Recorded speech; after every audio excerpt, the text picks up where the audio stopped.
अस्सलाम वालेकुम, कैसे आप सब। उम्मीद है आप सब खैरियत से होंगे। अल्हम्दुलिल्लाह मैं भी ठीक ठाक हूँ। आज हम दरख्वास्त करेंगे और दरख्वास्त है हमारी दरख्वास्त बराए हसूल सर्टिफ़िकेट।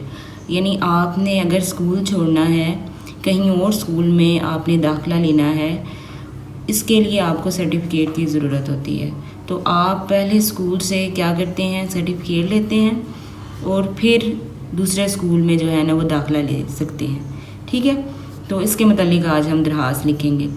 सबसे पहले देखें, बाहिदमत जनाब प्रिंसिपल साहिब, आगे आप लगाएंगे सत्ता, जो आपके स्कूल का नाम है आप वो लिखेंगे और जो शहर है वो आप लिखेंगे। ठीक है, गुजरात है, लाहौर है, इस्लामाबाद है, जो भी है। ठीक है, उसके बाद आप अनवान लिखेंगे।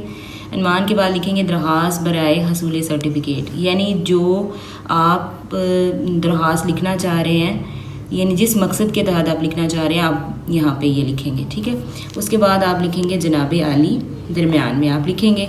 उसके बाद आप लिखेंगे नफ्स मज़मून। नफ्स मज़मून में आपने लिखना होता है कि आप दरख्वास्त का मकसद क्या है लिखने का। ठीक है, कि मुअद्दबाना गुजारिश है कि मेरे वालिद साहब का तबादला यहाँ से लाहौर हो गया है, उनके साथ सब अहले खाना भी लाहौर मुंतकिल हो रहे हैं। बराहे मेहरबानी मुझे स्कूल छोड़ने का सर्टिफ़िकेट अनायत फरमाया जाए ताकि मैं वहाँ किसी स्कूल में दाखिला लेकर अपनी तालीम जारी रख सकूँ। ऐन नवाजिश होगी। ऐन नवाजिश का तरीका ये होता है कि आप इसके बराबर लिखें। ठीक है, ऐन नवाजिश होगी। आगे आप लिखेंगे अल आरिज़, आपकी ताबिया फरमा।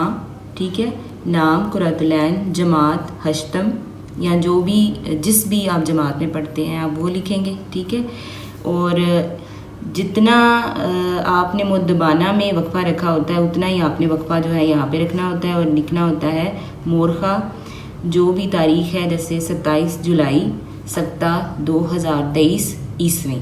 ठीक है, इस तरह आप अपनी ये दरख्वास्त लिखेंगे। उम्मीद है आपको दरख्वास्त लिखने का तरीका आ गया होगा। मुझे दे इजाज़त, अल्लाह हाफिज़।